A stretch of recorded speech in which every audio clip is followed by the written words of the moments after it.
Yeah. Analytics off the chain, all the channels not the same. Jake and Kyle, you know the name. Headliner Nation, we running the game.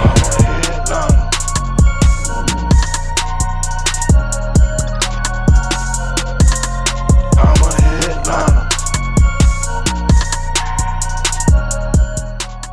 What is going on, Headliner Nation? Jake and the Doc coming back at you here. Week 5, doing injury updates, some show us your teams, and some mailbag. So we got a lot to cover today, Ethan. We had a couple good weeks to start. Wasn't a real long list of injuries, and then all of a sudden, everybody and their mother and their brother and everybody else, second cousins, they're all involved now because everybody in the NFL is basically on the injured list somewhat right now.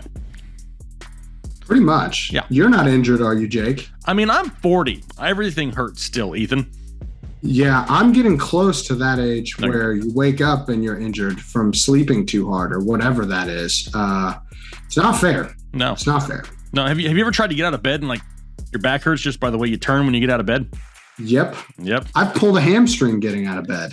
That's impressive. Like, how is that possible? That just screams elite athlete right there is what that is. I'm pretty elite. That's right. Anyway, we're going to get into all these injuries, but like I said before in these videos before, there's timestamps down below. All right, so don't get all butthurt because you don't want to listen to everything. That's cool. We understand that. That's why the timestamps are there. So hit the like button for some timestamps. But we're going to start off here with our injury recap. Now, one positive, we have no moment of silence this week, Ethan. We have nobody that had a season-ending injury as of yet. So no moment of silence. However, we do have a few guys under the get out of here section because they've already been ruled out. Yeah, first up, we got David Montgomery. He's dealing with an MCL sprain. Actually managed to give us a really solid week for fantasy last week before he got hurt. So this is pretty disappointing. He is expected to miss about a month with this injury. Damian Williams kind of stepping in to replace him. And it sounds like Justin Fields is expected to start moving forward. So we'll see how that dynamic works out. I think Justin Fields without David Montgomery, a lot more rushing upside. Not going to be as much pressure for him to dump it off to Montgomery or hand it off to him. Next guy we got up here is Will Fuller. He's been placed on IR with a broken finger. This dude is just, this is just the story of Will Fuller's career right here. Hurt. It is kind of surprising. Normally, receivers are able to play through finger breaks, so maybe this was more serious than maybe some of the other broken fingers that we've had in the past. He should return after his 3 weeks off, but there's no guarantee of that. Devontae Parker did play well in Fuller's absence in week 4. He should be in line for another wide receiver 3 week if you're looking for that type of thing. Wow. I mean, couldn't they have just like taped it together, Ethan, and like played like, weirdly, however that is? I mean, that's what I think they should have done. But it's Will Fuller. He is perma-hurt when he's not on the juice, if you know what I'm talking about. All right, so now let's transition over to a lot of guys. We got a lot of different positions here. We're going to start off with the quarterbacks. Who are some guys that we're looking at heading into week 5? Yeah, first up, we got Teddy Bridgewater. He had a concussion in week 4. He was limited on Thursday, though. So that is a good sign that he's on his way to clearing the concussion protocol. But with concussions, you never really know. A lot of it's based on symptoms. I still think there's a pretty good chance we see Drew Lock starting for the Broncos this week. Next up, we got Jimmy G. He's dealing with a calf bruise. I think he got stepped on. Not exactly sure how this happened, but he did leave the game. Trey Lance came in and dropped 20 points in half a game of football. That's pretty sweet. It doesn't look like Jimmy G is going to be ready to play, which means Trey Lance becomes a very intriguing case study. If you've got 2 QB leagues and you've been wanting to start Lance, I'm not opposed to throwing him out there. He doesn't have a great matchup this week, but I almost put Jimmy G into the moment of silence. This is another one like Andy Dalton where I'm not convinced we will see Jimmy G again for the 49ers if Trey Lance is able to put up what I expect him to. Just the dynamic nature of his abilities as a runner and a passer give this offense a totally different look. And I worry that we won't see Jimmy G again. And it's not because of an injury concern. You just think that Trey Lance, once he gets the job, he doesn't give it back. I think that's what I'm saying, Jake. Pretty sure. I like that. That's not spicy though, because a lot of people love Trey Lance. So, I mean, it's not like this guy is some, dude that was, flipping burgers a week ago. He's pretty dang good. And he's the future, quarterback, franchise quarterback there. All right. What about ball catchers? Ethan, are there anybody out there that's going to struggle catching some balls this week? Yeah, we got quite a few wide receivers injured right now. A.J. Brown, Julio Jones, talking about the Titans, both of these guys dealing with hamstring strains. We really did think, or at least I thought, the Titans would get a break and be able to rest both of these guys and still win. That didn't happen. Good news is that A.J. Brown practiced in full on Thursday. He should play. I think maybe the more concerning part is that Julio Jones, who last week was supposed to be ahead of A.J. Brown in terms of recovery, still hasn't practiced yet this week. We know Julio Jones has a bit of a history with hamstring issues, especially in the past few years. So I would not be surprised if Julio Jones is out this week. It is concerning just given that he has a history of missing when he has these types of issues. Amari Cooper has been dealing with a hamstring strain. He actually came back from this. He missed a good portion of the first half of last week's game with this hamstring issue, but he has been practicing on a limited basis with a game against the Giants coming up. I still think there's a pretty good chance that we see Amari Cooper this week. Darius Slayton, Sterling Shepard, both of these guys dealing with hamstring strains. Both of them missed last week. Not looking good for either of them. Neither one of them has practiced yet. It's pretty much the exact same situation that we were looking at last week. Kenny Galladay is a solid wide receiver 3. Saquon Barkley is an RB2 with RB1 upside. We saw it. I said go buy Saquon Barkley this offseason. Guess who's paying dividends now? Saquon Barkley. Kadarius Toney, kind of a decent, cheap DFS play. We saw him get 9 targets. Was pretty productive. He's got a little bit of touchdown upside too. Next up, we got my Steelers. We got JuJu and Chase Claypool. Deontay Johnson managed to return from his injury, played well. JuJu's been dealing with his rib contusion. He did play through it in week 4. Not very well, though. And I did say that he was a pretty risky option last week. If he played, he didn't really produce the way you want him to. He's a full participant now, though, so I would expect him to contribute a little bit more in the stats department this week. Chase Claypool was a mid-week injury last week. I said you got to watch it. You never like it when players get downgraded. He ended up missing that game. He's been limited for 2 sessions. I'm not expecting a full set of snaps for him, but he is trending towards playing, which is a good sign. T. Higgins is dealing with a shoulder sprain that he had all the way back in week 2. He hasn't played since then. He has limited practice this week, both days. He's on track to return this week, but still probably a game time decision. I don't know if I'm 100% trusting him. Even though the matchup is okay, I'm just not totally on board with this being 100% healed. I'm probably shying away from T. Higgins where I can. Last up for the wide receivers, we got Darnell Mooney. Really solid in week 4, 125 yards, 5 catches. Did pick up a bit of a groin strain, though, so that's kept him limited in practice this week. I expect him to play against a Raiders secondary, giving up the 12th most catches to wide receivers this season. And I'm hoping that Justin Fields and Allen Robinson can find a little bit of magic. Allen Robinson been a huge disappointment this year thus far, probably one of the 5 most disappointing players. So they have a decent matchup against a pretty mediocre Raiders secondary, and I'm hoping that Darnell Mooney, Justin Fields, Allen Robinson can all kind of get back on track this week. I would love it. I want to see him go full Mooney in week 4, or excuse me, in week 5 here this week. All right, now that we've talked about ball catchers, how about guys that like to hit the hole, Ethan? We got a bunch of injured running backs out there as well. Yeah, sadly we do. A lot of big name running backs hurt right now. Chris Carson, I know that the game happened last night. He's been dealing with a neck injury, possibly a disc herniation, but it was described as a long-term issue by Pete Carroll. You never really want to hear that with something related to the neck. You really don't want to see neck injuries at all. He did miss last night, like we said, but he was a game-time decision. So there is a little bit of hope there that maybe he'll be able to play through some of this. And especially after getting him 10 days of rest, there's a good chance that he does play next week. But the thing with Carson and this neck injury is we don't really know a whole lot about it yet. So I'm just very concerned. It's kind of one of those, I don't know enough to tell you how worried I am about it, but I'm definitely watching it closely. Next up, we have CMC. This dude's a freak.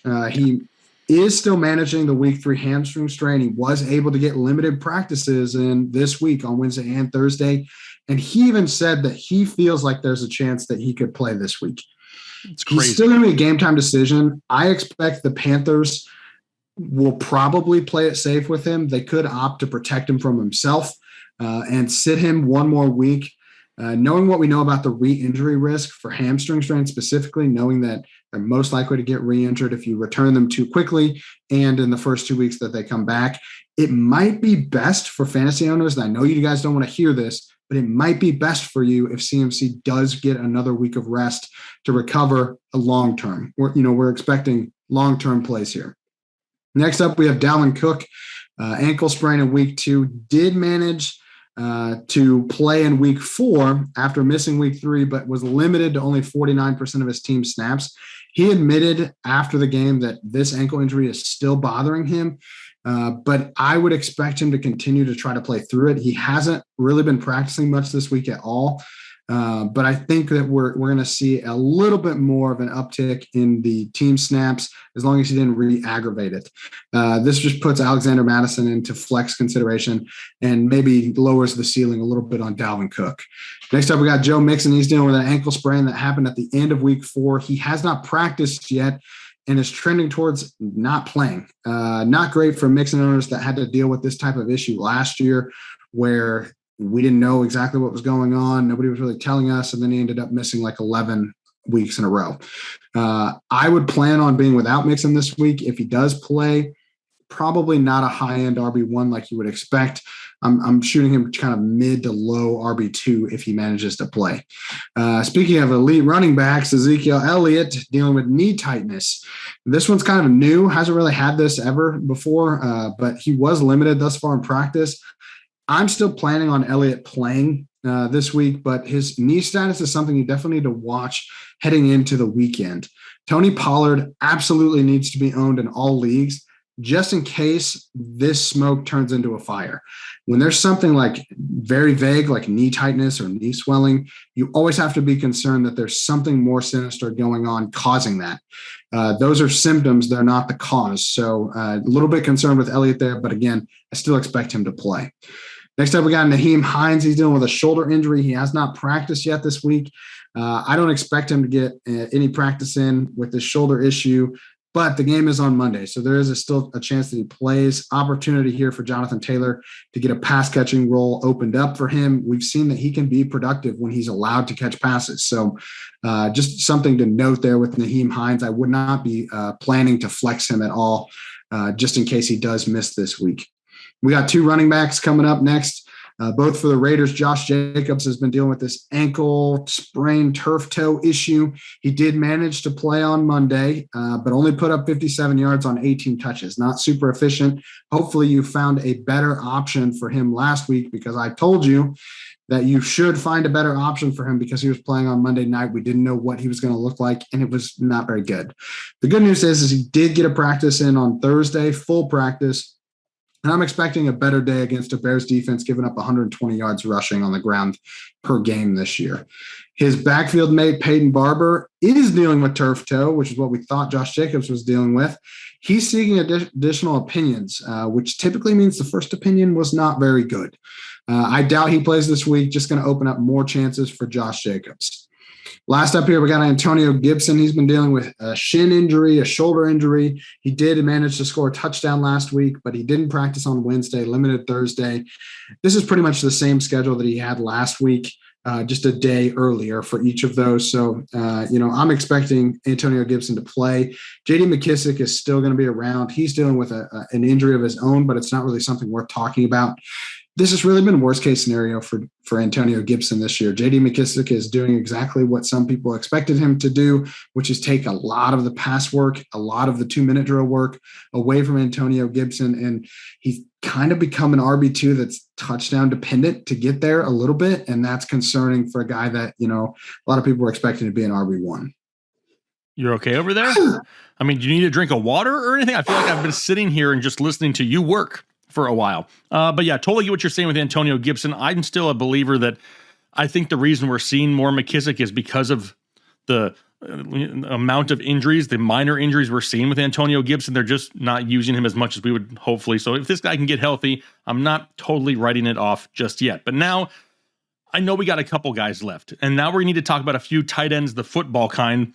And really, we have to only talk about the big names because there's not a whole lot of tight ends that really matter in fantasy football, but there are 3 big name tight ends that showed up on the injury report.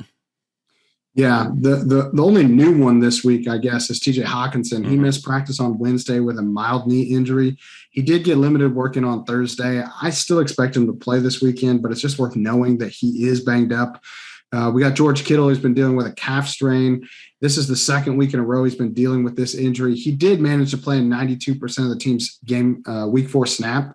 So, he wasn't super effective, but he got 11 targets.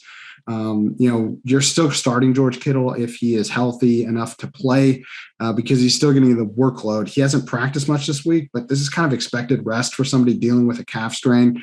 I still think he plays. I am a little bit concerned about his production the longer this issue kind of sticks around, just because I don't want it to get worse. But again, it's George Kittle. If he's playing, you kind of have to play him. Right. Last up, we have Gronk. This sometimes, Jake, I get really frustrated with reporters because sometimes the news doesn't hit me fast enough. And so I tell people the wrong thing and then I look like a fool, and I don't want to look like a fool. But reports last week were that this was a rib bruise for Gronk. Yep. We are not concerned about rib bruises most of the time. Yeah. Turns out that the Tampa Bay reporter's definition of a rib bruise is not the same as this doctor's definition of a rib bruise.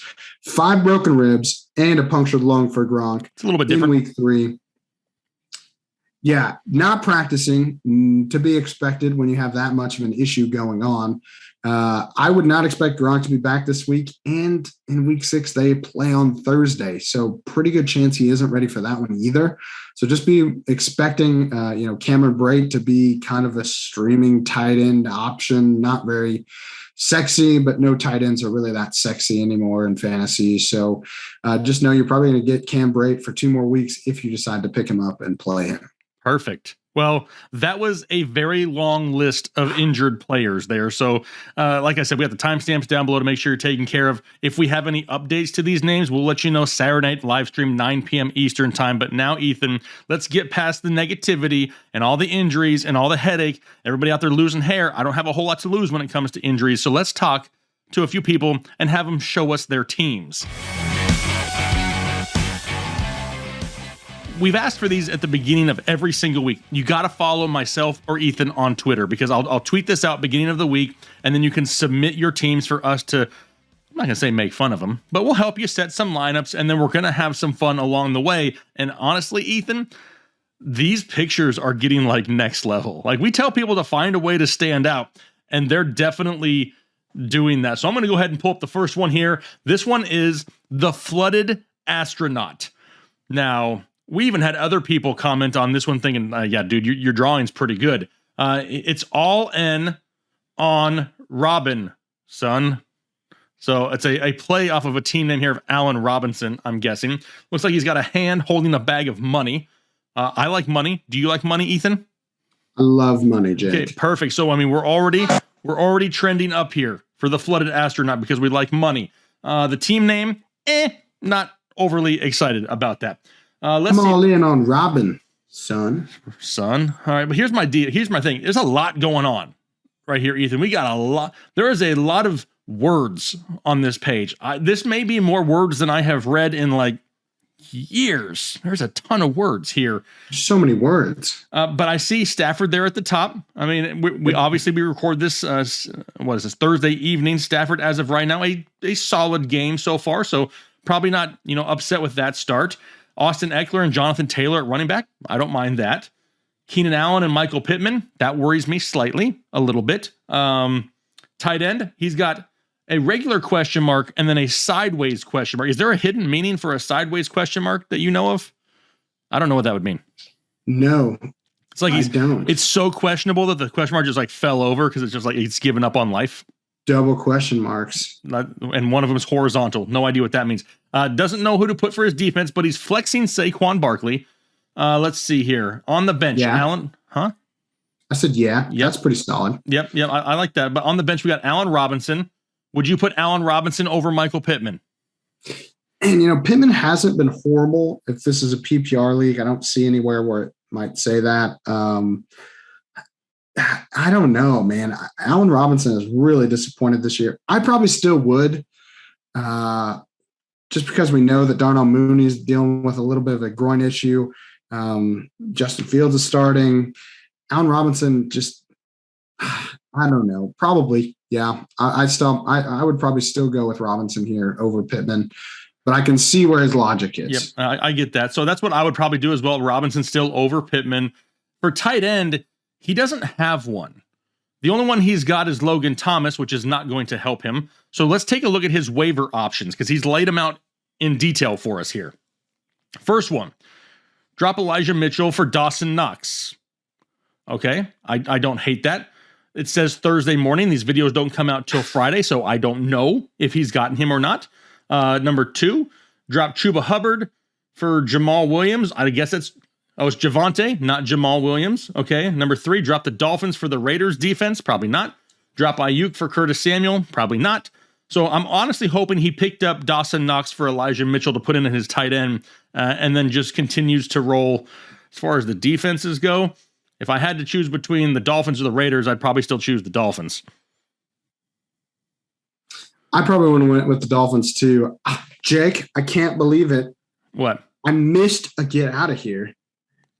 With who? Rare that I miss a player, but Logan Thomas was placed on IR. I totally forgot about this. That's okay. Super apologies. Logan Thomas has a hamstring strain, so he's been placed on IR. Everybody's got a hamstring strain. 4 weeks. So, yeah, you got to get another tight end in there. Dawson Knox, probably the best option that he had to pick up. So hopefully he got him. Elijah Mitchell, again, I don't know what to expect from that 49ers backfield, especially now that we add Trey Lance into the mix. I don't mind dropping Elijah Mitchell for a need here at tight end. Yep. Again, really, Robinson and Pittman are really the only two that I would debate putting in. I don't know if you see anybody else you're really loving as a wide receiver. You're not taking any of your running backs out. Nope. So nope. And you know what? I don't really understand the lines, the colored lines in the back, but the hand is so well drawn that bonus points for the hand. I like it. Let's move on to the next one.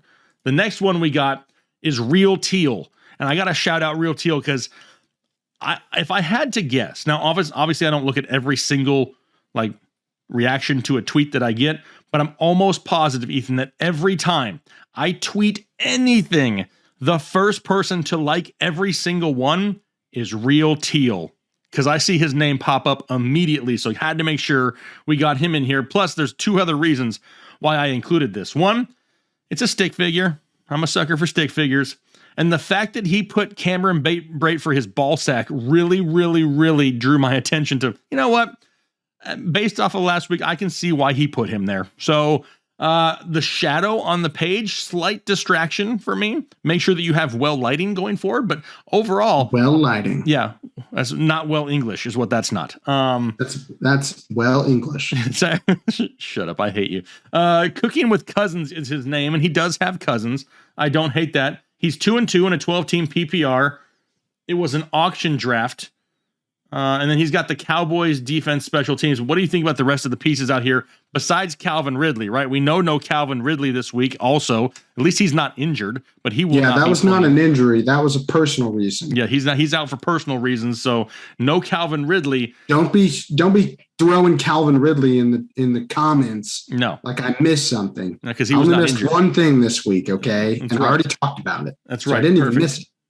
So who would you put in? I think it's okay. You're probably bringing Cole Beasley up into that wide receiver slot to open up your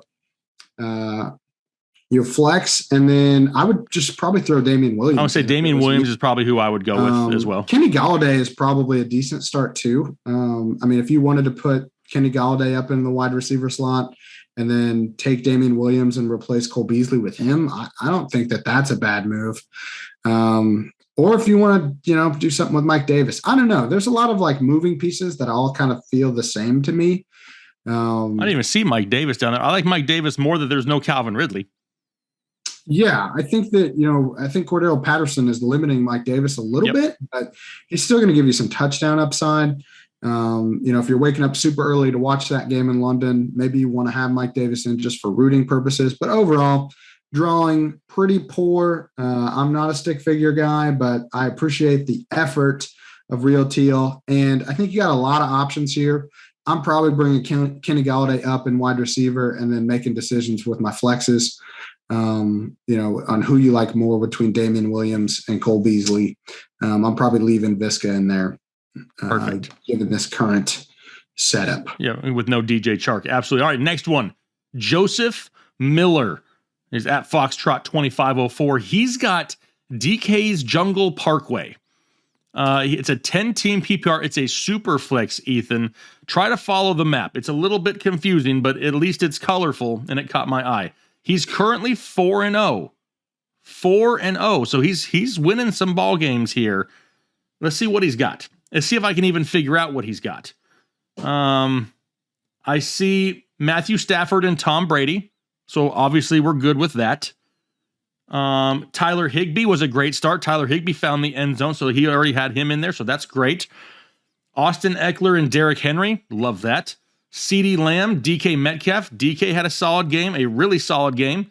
So yeah, I mean, this is for an auction league. I don't know if he was in a league with a bunch of people who didn't know what was going on, because he absolutely abused a lot of people here with this team that he's got. I mean, he's on the bench. He's got Josh Jacobs and Deebo Samuel and Javonte Williams and Julio Jones if he's ever healthy. But his team is stacked overall. It's very good. I'll be honest. When I first saw this, and maybe it's just my anatomy brain working, I thought that this was like a large intestine or something. But I realize now that it's called DK's Jungle Parkway because it's literally the track DK's Jungle Parkway from Mario Kart written out. This is it's like looking above the track. He's got the picture of DK. I'm a Diddy Kong guy personally in Mario Kart. Don't judge. That's just who I like to play with. Don't judge that phrase either. But do you see now that this is literally the Mario Kart track? I had no idea. I mean, I see the little picture up in the top right-hand corner from Mario Kart or whatever it is. This is it. It's the start is there, and then you literally go around, you jump over the lake, and then you come around, and then you've got the little bridge of doom at the end, which has no sides, so you can get bounced off of it real quick. And then you got the mudslide. If you have a power-up, you could shoot through that mud. I'm just saying you need to play more Mario Kart. This team is way too good. I can see why it's 4-0. Enjoy your chip, Joseph Miller. Start playing in 12-team leagues, and we will respect you even more. Exactly. There you go. Perfect. Now we move on to field season. This is team name is Bear Down. Bear Down. It's a Chicago thing, Ethan. Bear Down. Don. Let's see here. We got 12 man. This is standard scoring, non-PPR. Dak, Taylor, Harris, Lamb. I'm guessing this is Deontay Johnson. Hockenson, Henderson. Great start there with Henderson. So yeah, honestly, super stacked. I don't like that you can't even start Mike Evans. That's a shocker, but I mean, you're totally stacked. You got plenty of options, but honestly, the guys you have in there, I can't hate. The little drawing, I included it because he says, I'm a headliner, and his head is so much bigger than his body. It reminded me of you, Ethan, so I had to include him. One, I'm offended. Two, he does say, I'm thinking of trying to trade D. Harris and one of my 3 starting wide receivers for Gibson. Maybe Harris Johnson for him or Lamb and Harris for Gibson. No, I would not do that. OBJ. Oh, for Gibson and OBJ. No, I'm still not doing that. I'm keeping Lamb and Harris. I don't even really love the Harris and Johnson because I feel like you're losing flexibility. Yep. To start. If you had Darrell Henderson and you played him in your flex, I will once again yell at you that we do not play Thursday night players in our flex. That's right. You should have moved someone out. Probably Jonathan Taylor. Yep. But even Najee, you should have moved Darrell Henderson. If you're going to play him, you had to move him out of the flex. It gives you more options down the road if you need them. Exactly. Other than that, though, super solid team. Drawing artwork, I'm going to go with a C+, but overall, not bad. Not as great. It's okay. It's okay. It's okay. It has almost as much hair as you, so I deserve that. I deserve that. All right, next one. 2 more left. This one is Devin. Oh God, I'm going to butcher it. Devin Maio. Maio. Is it Maio or Maello? Hello. Hello. All right. He's got team name Dak to the Future with a sideways headliner nation. 2 different color inks here. Not really sure why, but okay, we'll go with it. But the reason I included it is down below. It says, Jay, grant my team your 99 rated route running skills, please. So I had to include it because between my route running and the play of my quarterback who was here with me, I think, hey, if Taylor, when you're editing this, can you put in a clip of the bomb so we can see it, so everybody at home can see it? Because that would be amazing. But if you look at the overall roster here, Dak, Jones, Eckler, CD, Deontay, Hockenson, Boyd, Sanders, got the Rams defense there. And on his bench, you got Sony Michel, Jackson, Bateman, Christian Kirk, Terrace Marshall, Logan Thomas, who's hurt. Traded Bobby Trees for Hockenson, sadly, because of Stafford hating him. Stafford doesn't hate him anymore. But yeah, overall, I wouldn't make any changes here. I think the bench is a little bit weak, but the starting lineup itself is pretty solid overall. Yeah, I actually don't mind the Bobby Trees for Hockenson trade because he has Logan Thomas. He needed a tight end. Needed it, yep. You're not going to pick up a tight end on waivers that's going to give you really much of anything. At least now he can still compete. He didn't need Bobby Trees, given that the team that he has. He will be okay at wide receiver. He's got 3 decent ones. He can always flex in somebody else. The bench is a little poor, but overall pretty solid. I don't know if it's 99 rated route running skills. I don't know if you've ever seen Jake's route running skills, but they're pretty sick. I mean, 99 is about as high as you can get, isn't it?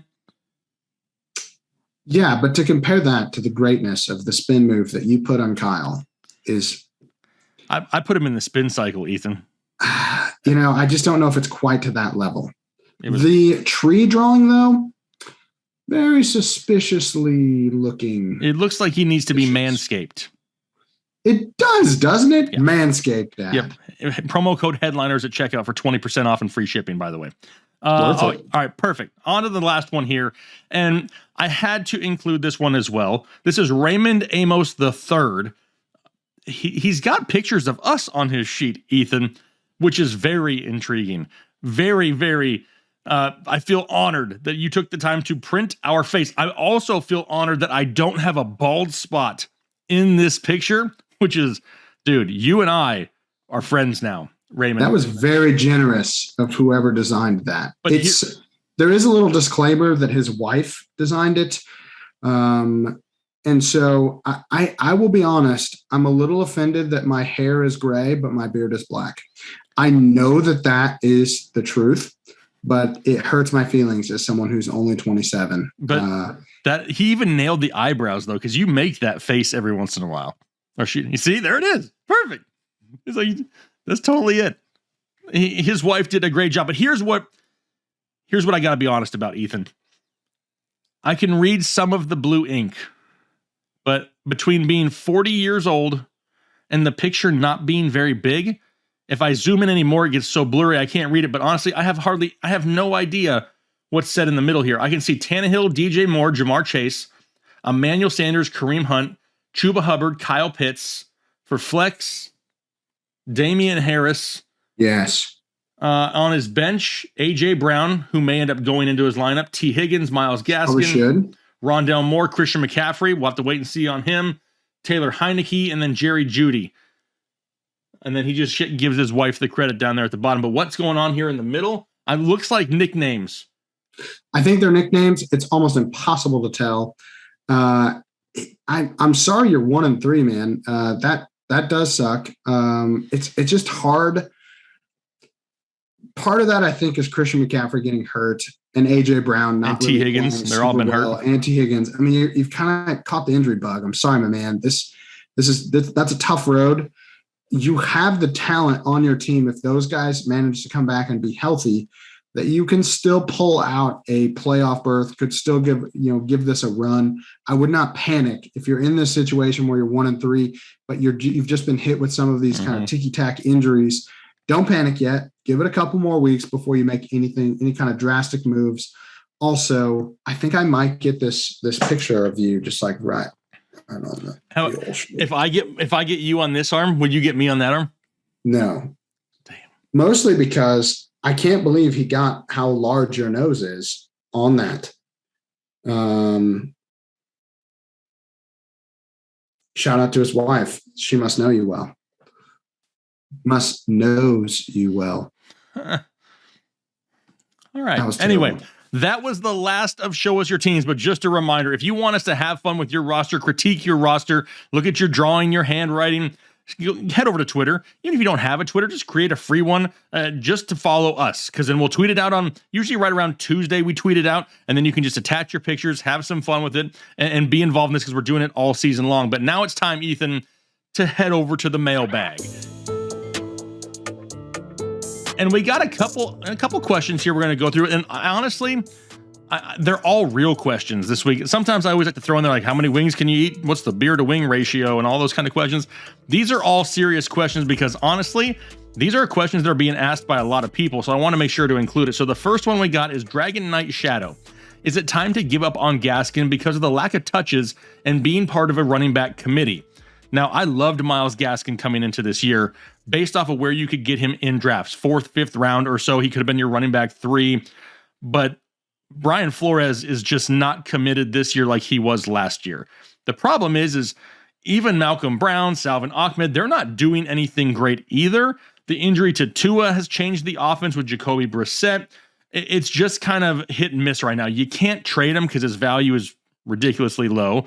Can you drop him for somebody better? I don't know if you could anyway. So at this point, in my opinion, I'm holding on to Gaskin. Just see what happens. Bury him on your bench right now, and hopefully he can start to regain a role. And he's somebody you can look at second half of the season.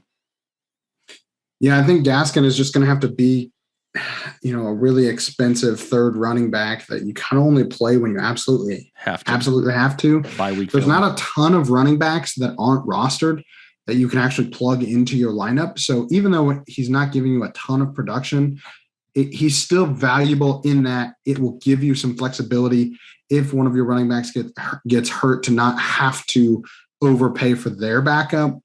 And once we now get into this bye week season, you're gonna want those types of guys that maybe they're not going to be a huge ceiling, but they might give you a decent opportunity floor. So I'm not giving up on Gaskin.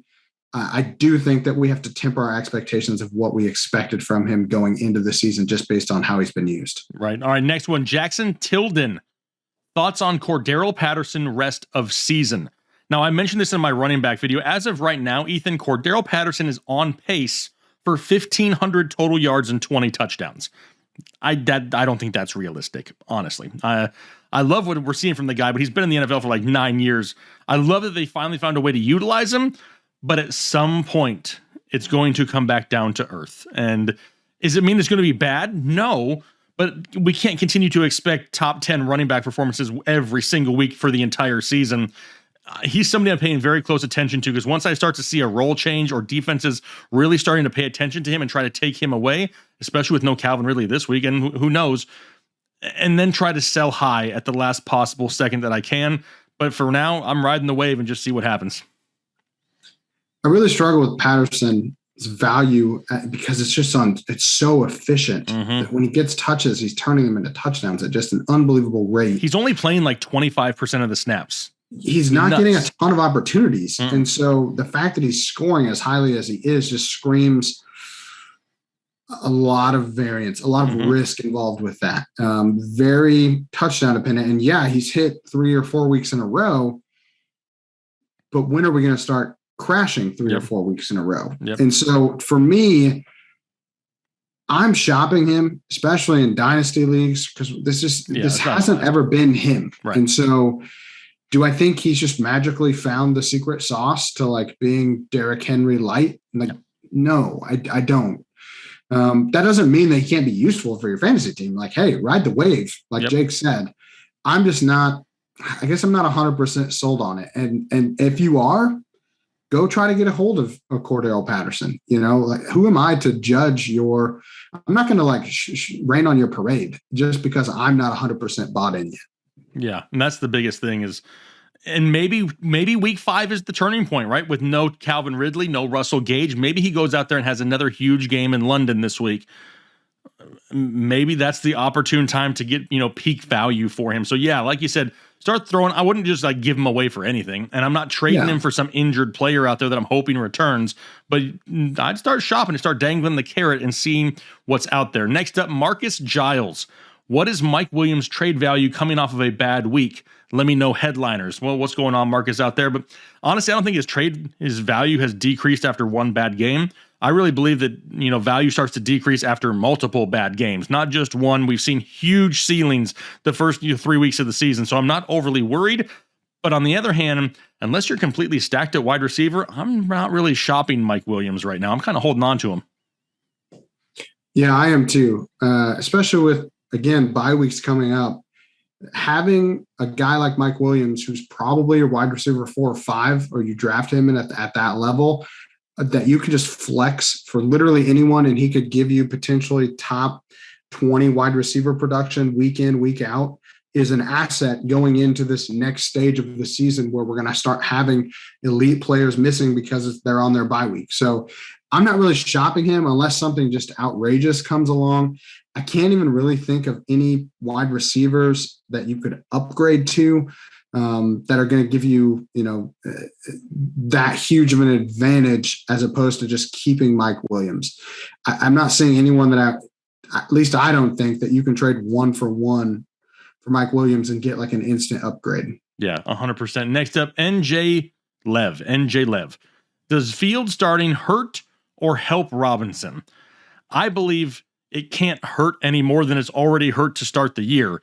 I'm just somewhat glad that they're going to commit to a quarterback and really try to start building some of that chemistry going forward. In my opinion, I think it helps, but that's only because the last thing we want is a quarterback carousel here, because then wide receivers can't get on the same page as their quarterbacks. So the fact that they're turning to Justin Fields, in my opinion, maybe not be huge, but it does help him in the short term, especially since Darnell Mooney's a little bit banged up. Yeah, I think it helps him along with David Montgomery getting hurt. I think we're going to see a shift more to passing in this offense. There's a lot of factors that could be, favoring, an Allen Robinson bounce back. We forget that 2 weeks ago, he dropped a touchdown catch. And so if that had happened, would we even be having these types of conversations? I don't really know.